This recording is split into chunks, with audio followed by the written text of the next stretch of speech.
आज के ये आवाज आ रहा है ना?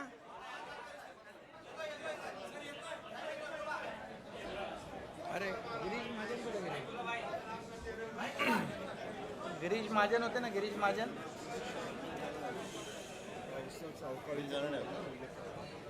ते आपले लोक विचारतील। सभी आज के पत्रकार परिषद में उपस्थित हमारे सभी शिवसेना भाजपा के मंत्रीगण, सभी सांसद, विधायक, शिवसेना के नेता, सभी पदाधिकारी और यहाँ के भी हमारे मंत्री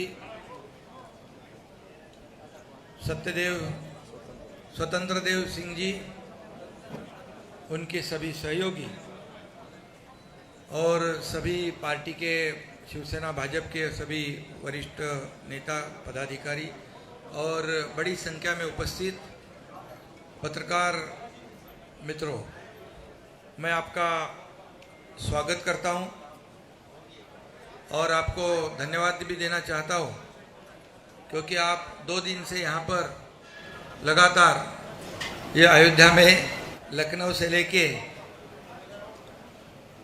इस अयोध्या यात्रा जो है उसे सफल बनाने में आपका भी योगदान है, इसलिए मैं आपको धन्यवाद भी देना चाहता हूँ। अयोध्या और राम मंदिर ये हमारे आस्था का विषय है, हमारी भावना इससे जुड़ी हुई है और श्रद्धा और अस्मिता भी है, क्योंकि जब कल यहाँ हमारे हजारों की संख्या में 2-3 दिन से यहाँ पर लोग पहुँच रहे हैं और कल हम लोग लखनऊ में आए, वहाँ भी माहौल देखा कि हजारों की संख्या में यहाँ पर उपस्थित सभी राम भक्त है, हमारे कार्यकर्ता है। इतनी बड़ी भीड़ में इकट्ठे हुए थे स्वागत के लिए, आप सभी ने देखा है और इसलिए मैं उनको धन्यवाद देना चाहता हूँ। आज भी सवेरे सुबह जब रैली में भी यहाँ के स्थानिक हजारों की संख्या में राम भक्त कार्यकर्ता सभी मौजूद थे। एक अलग माहौल, एक केसरिया कहे, भगवा कहे, पूरा वातावरण जो है राममय हुआ था। इसके साक्षी हमारे साथ आप भी लोग हैं और इससे पहले भी हम लोग अयोध्या आए। अयोध्या बहुत ही हमारे लिए एक आत्मीयता का विषय है।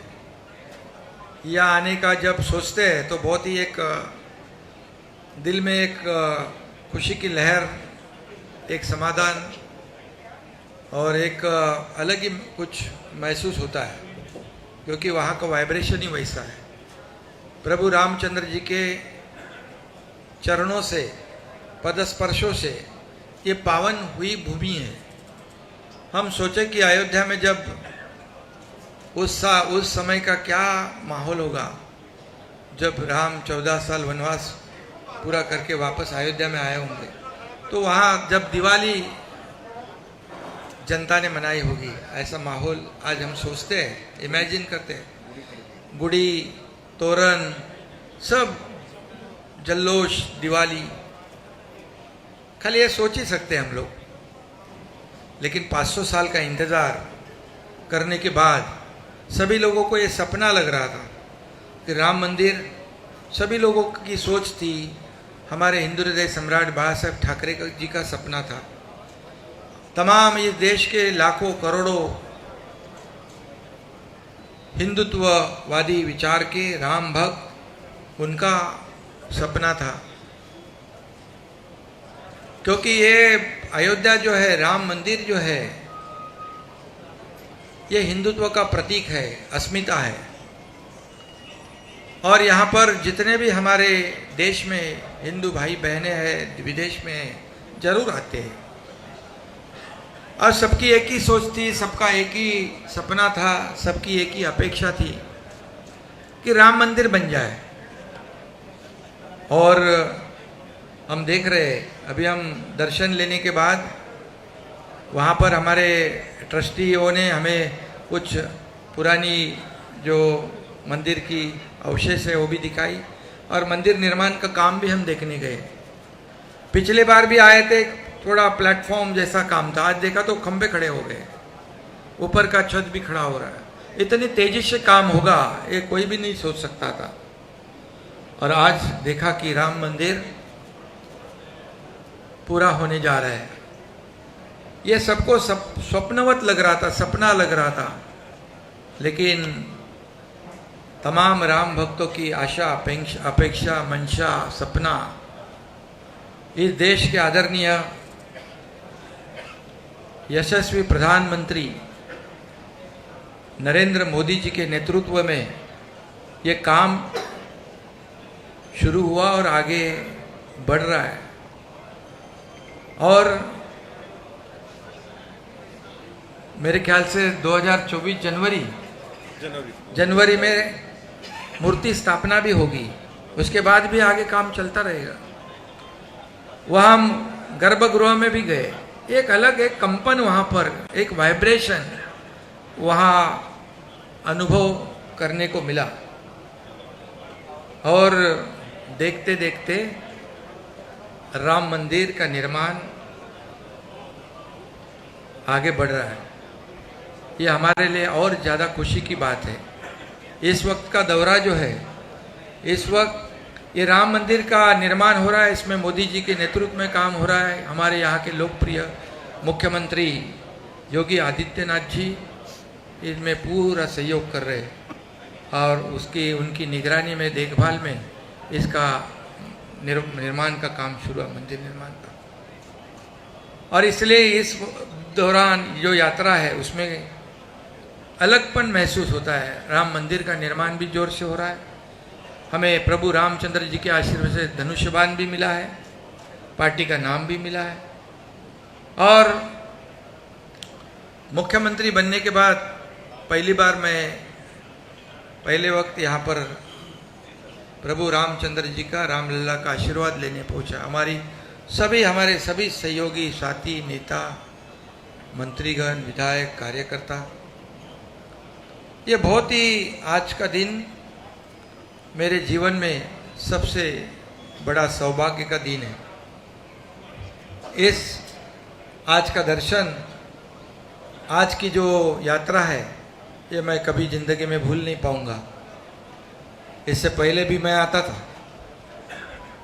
नियोजन करने आता था, लेकिन आज हमारे कार्यकर्ताओं ने इस यात्रा का नियोजन किया है। और यात्रा का नियोजन आप देख रहे हो, इतनी शानदार किया है, इतना शानदार किया है कि पूरी तरह एक माहौल जो है इतना बन गया है। पूरी तरह यहाँ पर एक मंगलमय, पवित्र वातावरण तैयार हुआ है। और इसलिए मैं सभी कार्यकर्ताओं का भी धन्यवाद दूंगा और सभी लोगों को धन्यवाद मैं दूंगा। यहाँ पर हमारे साथ आज सब लोग आके दर्शन ले लिया, सबने, पूरा हमारा सरकार यहाँ पर आया था और मंत्री तो आए, सभी लोग आए। मेरे सहयोगी उप मुख्यमंत्री देवेंद्र जी भी आए, दर्शन लेके उनको दिल्ली जाना था। और हमारी यात्रा पूरी तरह अभी शाम को सरयू नदी पर आरती भी है और संत महंतों का आशीर्वाद का भी कार्यक्रम है। और इसलिए कई लोगों को इससे थोड़ी एलर्जी भी है और दर्द भी हुआ है, ठीक है। लेकिन मैं एक ही बात कहूँगा, ये राम मंदिर और अयोध्या हमारे शिवसेना और भारतीय जनता पार्टी के लिए कोई राजनीतिक मुद्दा नहीं है। यह हमारे आस्था और श्रद्धा का विषय, भावना का विषय है। और आज देख रहे हैं हम लोग इतने जोर में यहाँ विकास के काम हो रहे हैं। योगी जी को भी मैं धन्यवाद दूंगा, उनके मंत्री जी को धन्यवाद दूंगा, हमारे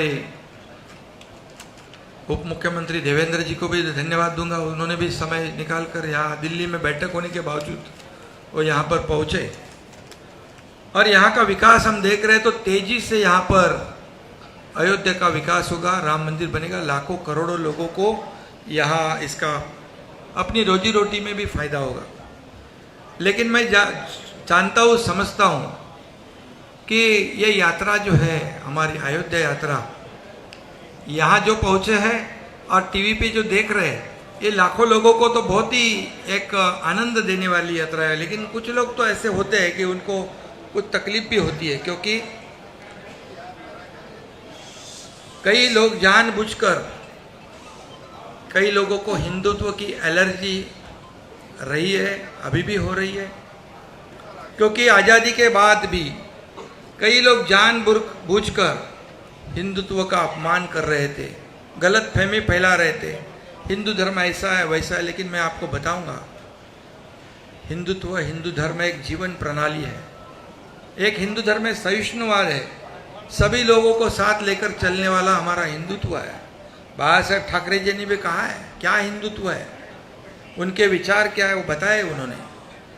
और हमारा हिंदुत्व जो है अन्य धर्म का अनादर करने वाला नहीं है और सभी को साथ लेकर आगे बढ़ने वाला। लेकिन कई लोगों को लगता है कि हिंदुत्व हर के घर घर में, मन मन में जाएगा, पहुंच जाएगा तो हमारी राजनीतिक दुकान बंद हो जाएगी, हमारा कारोबार ठप हो जाएगा। ऐसे डर के वजह से आज़ादी के बाद लगातार ऐसी कोशिश कई लोगों ने की है। लेकिन मैं आपको बताऊंगा कि 2014 में जो हिंदुत्व विचार वाली सरकार आदरणीय मोदी जी के नेतृत्व में इस देश में स्थापित हुई, तब फिर हिंदुत्व का जागरण हुआ, मान सम्मान हुआ, अभिमान बढ़ गया। और इससे पहले हमारे हिंदू हृदय सम्राट बाबा साहेब ठाकरे जी ने जो अयोध्या के बारे में उनके विचार थे, सोच थी, उन्होंने कहा था कि गर्व से कहो हम हिंदू है, ये नारा बाबा साहेब ठाकरे जी ने दिया है और ये सब दुनिया जानती है। और ये जानबूझकर ये हमारे विचारों को, विचारधारा को, हमारी शिवसेना और भारतीय जनता पार्टी की विचारधारा एक है और जानबूझकर ऐसे मतभेद, गुमराह करने वाली बातें लोगों फैलाते हैं।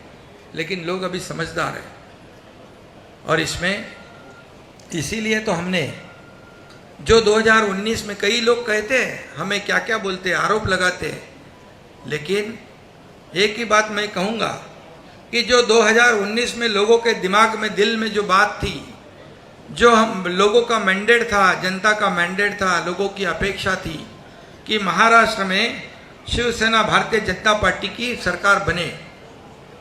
क्योंकि साथ में चुनाव लड़े थे हम, लेकिन चुनाव लड़ने के बाद अपेक्षा लोगों की ये थी कि सरकार बनेगी भारतीय जनता पार्टी शिवसेना के साथ। लेकिन कुछ स्वार्थ और कुर्सी की लालच में यहाँ पर गलत कदम उठाया गया।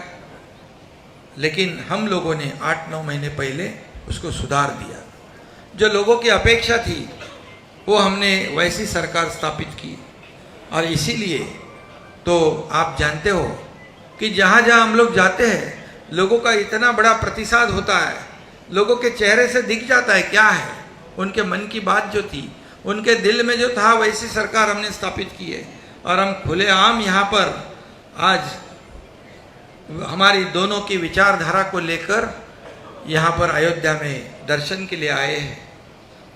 और जो जानबूझ के जो कर रहे हैं उनको तो पहले तो कई लोग कहते थे कि पहले मंदिर फिर सरकार। आप सबको मालूम है, मंदिर पहले मंदिर फिर सरकार। लेकिन जिन्होंने राम मंदिर का विरोध किया, बाबा साहब ठाकरे जी ने जिनको दूर रखा था हमेशा, उनके साथ सरकार तो बना दी।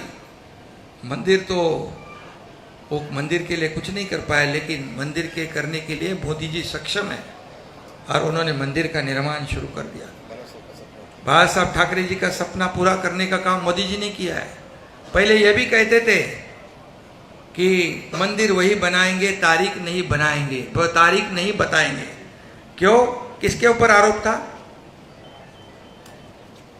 आप समझते हो। लेकिन मोदी जी ने मंदिर भी बना दिया और तारीख भी बता दिया, तो झूठा कौन साबित हुआ। और इसलिए मैं इतना ही कहूँगा कि हम यहाँ से प्रेरणा और ऊर्जा लेकर, जैसे प्रभु रामचंद्र जी ने, देखो उस वक्त का आपको भी पता है, पिताजी को दिया हुआ न दिया हुआ वचन, मतलब किसी ने कहा वनवास आपको भोगना है, तो बिना कुछ कहे सुने क्यों क्या नहीं गए 14 साल वनवास। और दूसरी तरफ क्या हुआ आपको मालूम है, मुझे बताने की जरूरत नहीं है। जो लोगों को जबान दी थी, जो बाला साहब ठाकरे जी का जो अपने पिताजी की जो उनके जो मंशा थी, अपेक्षा थी, सपना था, हाँ, उसके खिलाफ जाकर सत्ता की लालच में क्या किया आप जानते हो।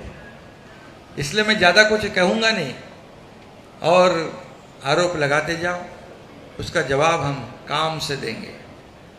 काम शुरू हो चुका है, आप जानते हो। आपको खास करके मैं या उत्तर भारत के आप सभी पत्रकार भाइयों को कहता हूं मैं कि पिछले 8-9 महीने में ऐसे निर्णय हम लोगों ने लिए हैं कि पिछले कई सालों में ऐसे निर्णय नहीं हुए थे।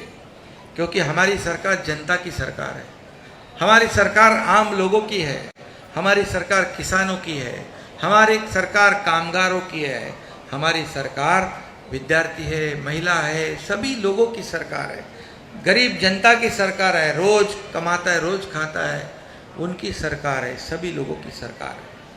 और इसलिए हमारी सरकार जो काम कर रही है, आज मैं बताऊंगा कि कुछ लोग कहते थे कि यहाँ पर किसानों को नुकसान हो रहा है, बेमौसम बारिश हो रही है, नुकसान हो रहा है, और ये अयोध्या में चले गए। लेकिन आपको मैं बताऊंगा, मैं सुबह 7 बजे से मेरे चीफ सेक्रेटरी से लेके विभाग के सभी सेक्रेटरी, सभी कलेक्टर, जहाँ जहाँ नुकसान हुआ है उनसे लगातार संपर्क बनाए रखा। मैं कलेक्टर को खुद बोला है, स्पॉट विजिट करो, जाओ वहाँ पर, किसानों को जहाँ जहाँ नुकसान हुआ है वहाँ तुरंत जाओ और पंचनामे करो, कितना किसका नुकसान हुआ है। यह है मेरा काम। मैं ऑफिस में बैठ के या घर में बैठ के आदेश देने वाला मुख्यमंत्री नहीं, मैं फील्ड पर उतर के काम करने वाला मुख्यमंत्री है। आपके पत्रकार मुझे कल पूछ रहे थे, जब मैं ट्रेन में लोगों को विदा करने के लिए आया था, बोले एक मुख्यमंत्री ये अयोध्या में जाने वाले ट्रेन के कार्यकर्ताओं को विदा करने आया है। बोला हाँ, मैं ये ऐसा मुख्यमंत्री है कि जमीन से जुड़ा हुआ है, कार्यकर्ताओं की भावनाओं से जुड़ा हुआ है। मैं खाली आदेश देके एयर कंडीशन में बैठने वाला मुख्यमंत्री, घर में बैठने वाला नहीं। और इसलिए आपको मैं बताऊंगा कि आपने जो यहाँ पर कार सेवा में भी, ये हमारा पुराना रिश्ता है अयोध्या से। मुझे याद है कि हमारे धर्मवीर आनंद दिगे जी, हमारे गुरु, उन्होंने भी उस कार सेवा में चांदी की ईंट भेंट की थी, ये भी मुझे मालूम है, हम साथ में थे। और बाला साहब जी का, ठाकरे जी का तो रिश्ता, हमारे सभी लोगों का जो अयोध्या से जो एक रिश्ता है, एक नाता जो है, वो राजनीतिक नहीं है, भावनिक आस्था का विषय, हमारी श्रद्धा का विषय और अस्मिता का विषय। इतना ही मैं आज कहूँगा। और आप सब लोगों को मैं धन्यवाद देना चाहता हूँ कि आप लोगों ने इतनी बड़ी, देखो थोड़ी सी धक्का मुक्की हो गई, आप लोगों की इधर कभी मैं छोटा इंटरव्यू दे नहीं पाया, भागते भागते सब, पब्लिक भी बहुत इतनी थी, आप भी जानते हो। तो अभी यहाँ पर प्रोटोकॉल भी नहीं रहा, वो सब पुलिस भी टेंशन में, सब लोग टेंशन में। मंत्री महोदय बोले ये गाड़ी में बैठो, मैं बोला अरे भाई मैं कार्यकर्ता से जुड़ा हुआ आदमी हूँ। तो थोड़ा बहुत सभी लोगों को इनकन्वीनियंस हुआ होगा, किसी को थोड़ी बहुत तकलीफ हुई तो क्षमा चाहता हूँ, और सभी लोगों को मैं धन्यवाद देना चाहता हूँ। आणि मराठी हाँ नहीं नहीं मराठी का बोलतो जरा हा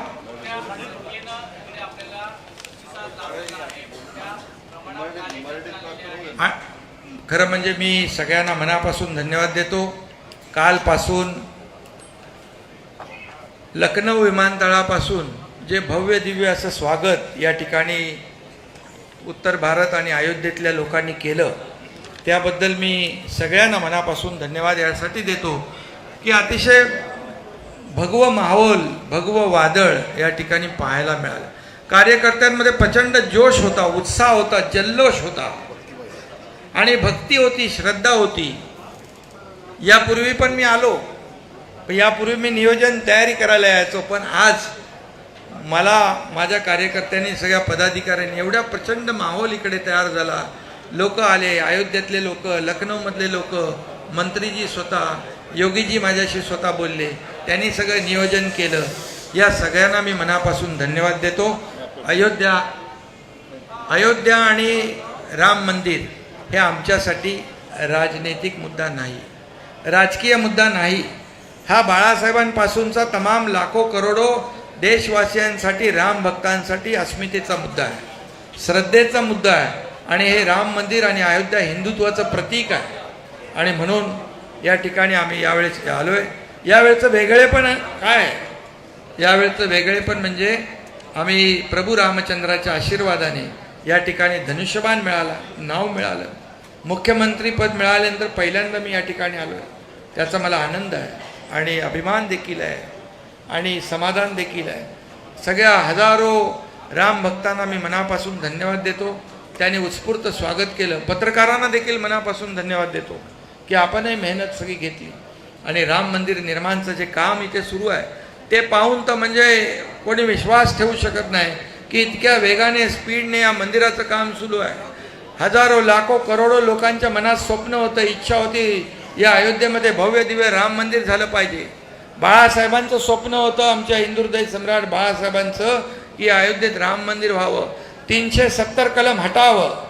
मला ते म्हणायचे एक दिवस मला प्रधानमंत्री बनवा, इस देश का एक दिन प्रधानमंत्री बनाओ, मैं राम मंदिर बनाऊंगा और कश्मीर में 370 धारा हटाऊंगा. ये बालासाहेब ठाकरे जी ने कहा था, हे त्यांनी सांगितलं होतं. आणि म्हणून या ठिकाणी आज ते स्वप्न पूर्ण होतंय आणि हे पूर्ण स्वप्न करण्याचं काम या देशाचे आदरणीय प्रधानमंत्री मोदी साहेब करतायत. काश्मीरमधलं मोदी साहेबांच्या नेतृत्वाखाली गृहमंत्री अमित शहा, डॅशिंग गृहमंत्री आहेत अमित शहा, त्यांनी वाटलं होतं तुम्हाला 370 कलम हटेल, हटवलं. आणि म्हणूनच आम्ही जी आमची विचारधारा आहे, विचारधारेबरोबर आम्ही सरकार स्थापन केलं आहे. या राम मंदिरामध्ये मोदीजींच्या नेतृत्वाखाली या राज्याचे मुख्यमंत्री योगी आदित्यनाथजी प्रचंड काम करतायत, मेहनत करतायत आणि म्हणून राम मंदिर पुढे जात आहे. आज आमचे सगळे लोक म्हणजे माझ्यासोबत सगळे मंत्री, खासदार, आमदार, नेते सगळे आले. या राज्याचे उपमुख्यमंत्री देवेंद्र फडणवीस साहेब आले, त्यांना बैठक होती दिल्लीत, पण तरीसुद्धा रामलल्लाचं दर्शन घेतलं त्यांनी आणि तात्काळ ते गेले. हे सगळं जे कशासाठी एक विचार, एक वैचारिक भावना आहे, श्रद्धा आहे. आणि म्हणून आजची जी यात्रा आहे, राम मंदिराचं काम पाहिल्यानंतर समाधान वाटलं की, आणि काही लोक जाणीवपूर्वक पोटदुखी होते, त्यांना त्रास होतो, पण आमचे विचार ते विचार आम्ही खुल्याम विचारधारा पुढे नेणारे लोक आहोत. बाळासाहेबांची विचारधारा, हिंदुत्वाची भूमिका पुढे नेणारं सरकार आम्ही स्थापन केलं आहे आणि मग आम्ही खुल्याम आलेलो आहे. इथे काही आम्हाला कोणाचा आड पडतात नाही. मगाशी म्हटल्याप्रमाणे तुम्हाला मी सांगतो परत एकदा, मंदिर वही बनाएंगे इन काय काय आहे ते, सरकार पहिले का मंदिर पहिले, त्याच्यामध्ये मी जात नाही. पण आजची जी अयोध्या यात्रा आहे ही माझ्यासाठी फार, माझ्या आयुष्यातला हा दिवस जो आहे हा सगळ्यात परमोच्च आनंदाचा क्षण आहे. हा मी कधीही विसरू शकत नाही. कारण मुख्यमंत्री झाल्यानंतर पहिल्यांदा ही अयोध्या यात्रा आहे, धनुष्यबाण मिळाल्यानंतर आणि समोर येताना राम मंदिराचं काम सुरू आहे. उत्स्फूर्त असं प्रतिसाद या ठिकाणी मिळतोय आणि म्हणून मी आपल्या सगळ्यांना मनापासून धन्यवाद देईन. काही लोकांना मगाशी मी हिंदीत सांगितलं, पुन्हा मी सांगत नाही, हिंदुत्वाची ॲलर्जी आणि हिंदुत्वाला बदनाम करण्याचं काम काही लोक करतायत. आज सावरकरांचा अपमान करतायत, काही लोक मुद्दामून करतात. त्यांना सावरकरांचा अपमान करण्याबरोबर हिंदुत्वाची ॲलर्जी आहे. हिंदुत्व जर सगळ्यांच्या घराघरात पोचलं तर कायमस्वरूपी त्यांचं दुकान बंद होईल. आणि म्हणून ते बंद तर होणारच आहे, कारण 400वरून 40वर आले. ज्यांनी मोदींवर आरोप केले, मोदीजींवर ज्यांनी आरोप केले त्यांची परिस्थिती काय झाली माहीत आहे. आता या ठिकाणी लोकशाहीमध्ये आपल्या देशाची जाऊन बदनामी बाहेरच्या देशात काही लोक करतायत, मुद्दामून जाणीवपूर्वक. हा खऱ्या अर्थाने एक प्रकारचा देशद्रोह आहे. आपण आपल्या घरामध्ये काही भांडू शकतो, तंडू शकतो, पण आपल्या देशाची बदनामी बाहेर जाऊन करणं हे कुठली लोकशाही? आणि म्हणून याचा विचार पूर्ण जनता करते आहे. मी पुन्हा एकदा सांगतो की या देशाची अर्थव्यवस्था एवढ्या उंचावर नेण्याचं काम कोणी केलं? या देशाची अर्थव्यवस्था 11 नंबरवरून 5व्या नंबरवर आणली. या देशाचा डंका जगभर वाजवण्याचं काम, या देशाचं नाव जगात रोशन करण्याचं काम कोणी केलं हेही आपण पाहतोय. आणि म्हणून जनता सुज्ञ आहे. या ठिकाणी त्यांना योग्य उत्तर, योग्य धडा नक्की मिळेल. आम्ही आमचं काम करत राहू आणि आम्ही आमचे जे बाळासाहेबांचे विचार, हिंदुत्वाचे विचार जे आहेत हे पुढे नेण्याचं काम आम्ही करत राहू.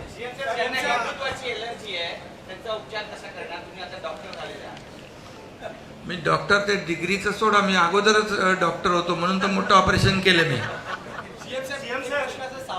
आणि यांना काय ऑपरेशनची गरज नाही लागत, त्यांना छोट्या मोठ्या गोळ्या दिल्या तर बस.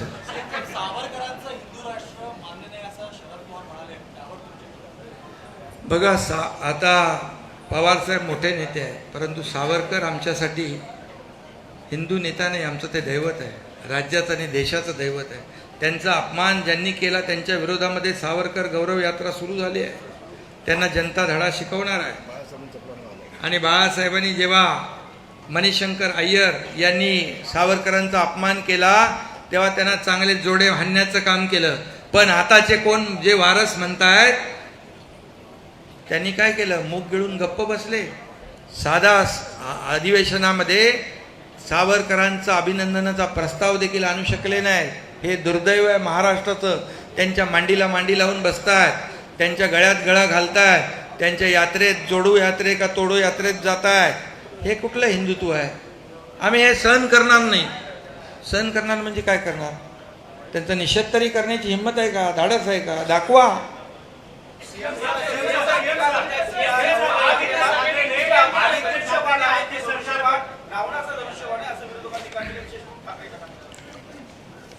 कसलं रावण राज्य?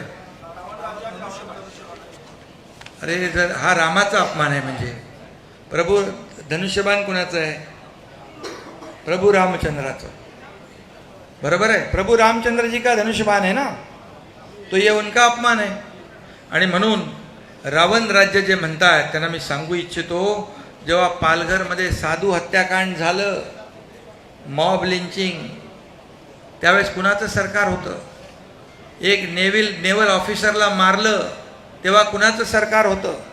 त्याचबरोबर राम भक्त हनुमान 40 वाचायला तो रवी राणा आणि नवनीत राणा वाचायला गेला, त्याला 14 दिवस देशद्रोहाचं कलम लावून जेलमध्ये टाकलं, तेव्हा कोणाचं सरकार होतं? ज्या दाऊद इब्राहिमने बॉम्बस्फोट केले आणि त्याच्याशी ज्याचा संबंध स्थापित झाला त्याचा तुम्ही राजीनामा नाही मागू शकले. तो कुठला याकूब मेमन बॉम्बस्फोट केले मुंबईत, त्याच्या कबरीचं उदात्तीकरण कोणी केलं? तेव्हा कुणाचं सरकार होतं? तुमच्याच पत्रकार लोकांना जेलमध्ये मारलं, टाकलं, ते माहिती आहे ना, लक्षात आहे ना तुमच्या? फक्त विरोधात बोलले म्हणून धरून आणलं, जेलमध्ये ठुसलं आणि काय काय केलं? औरंगजेबाच्या कबरीवर फुलं वाहिली. काय? कुणाचं रावण राज्य कुणाचं? आमचं का त्यांचं? आता परवाच्या दिवशी पालघरमध्ये 2 साधूचे हत्याकांड आपल्या लोकांनी वाचवले. जर आपलं सरकार नसतं ते साधू देखील जीव गमावला असता त्यांनी. बाकी तर तुम्हाला सगळं माहित आहे, कुठे कुठे अतिक्रमण होतं, प्रतापगडापासून सगळं. त्यामुळे रावणाचं राज्य जे होतं त्या पापाचा घडा भरला आणि म्हणून लोकांनी, जनतेने ते हटवलं.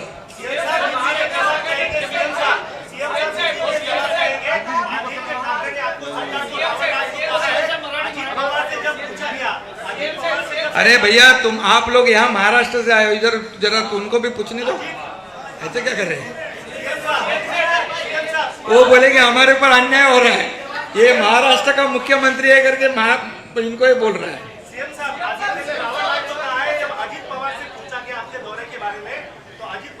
अरे भैया उसका जन्म जब नहीं हुआ था तब से मैं काम कर रहा हूँ, उसके बारे में क्या बोलूँ मैं?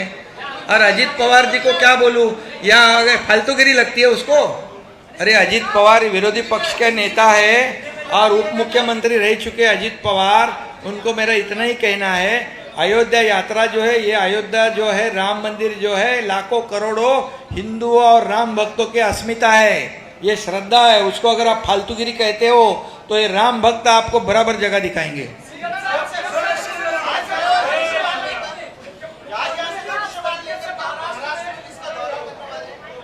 धनुष बाण प्रभु रामचंद्र जी के आशीर्वाद से मिला है, बाबा साहेब ठाकरे जी के आशीर्वाद से मिला है, तमाम जनता के आशीर्वाद से मिला है। हम महाराष्ट्र में समर्पित भाव से हमारे आखिरी सांस तक ये हम महाराष्ट्र की जनता की सेवा करेंगे।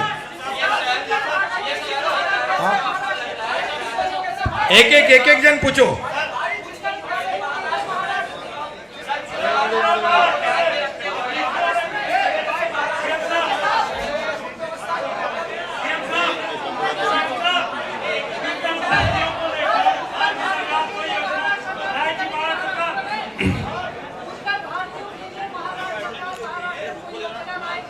अरे भैया उत्तर भारतीय और महाराष्ट्र अभी अलग नहीं है, वो हमारे साथ में खड़े पूरे खंडे से खंडा मिलाकर। सुनिए एक मिनट जवाब तो सुन लीजिए। अभी जो वहाँ पर जो उत्तर भारतीय रहते हैं, जो महाराष्ट्र मराठी लोगों को जो सहूलियत मिलती है, वो जो कई सालों से वहाँ उत्तर भारतीय भी रहते हैं, सभी समाज के रहते हैं, वो सब हमारे मुंबई वासी हो गए, महाराष्ट्र वासी हो गए, उनको वो सब मिल रहा है।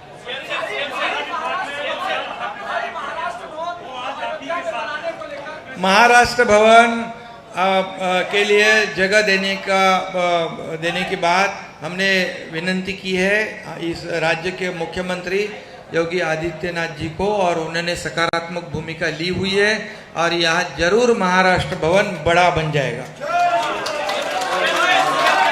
और ये भी कहूंगा कि हिंदू हृदय सम्राट बाबा साहेब ठाकरे महाराष्ट्र भवन ऐसा बन जाएगा।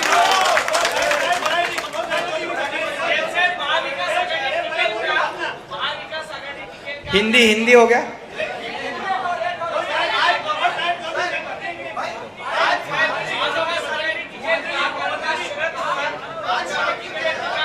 हाँ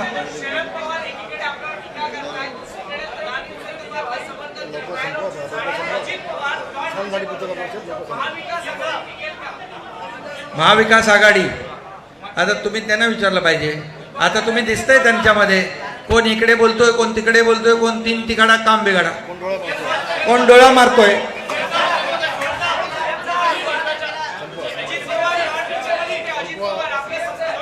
त्यांना ॲलर्जी झाली होती, ऍसिडिटी। हाँ हिंदी हाँ बस।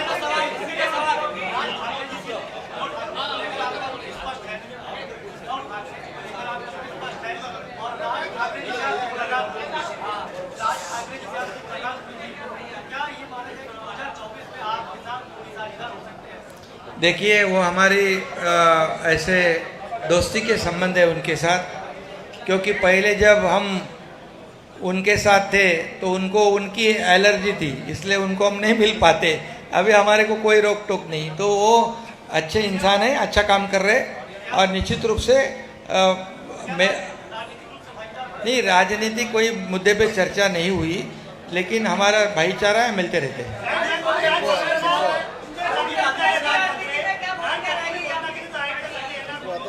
हाँ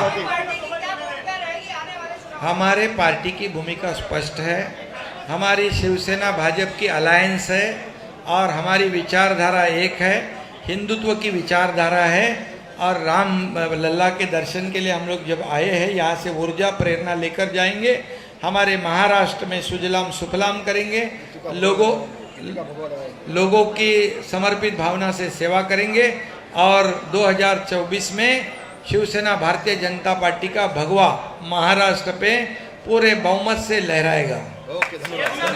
धन्यवाद। हाँ?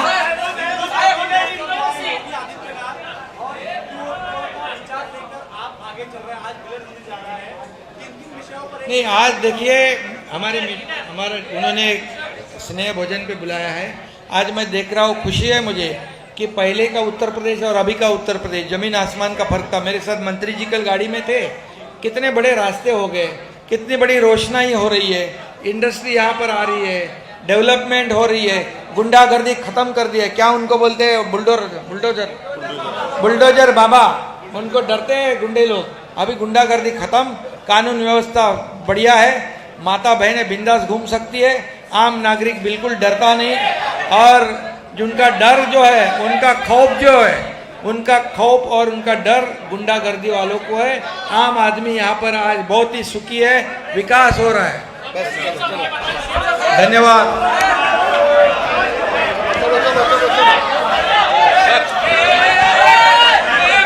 जय श्री राम।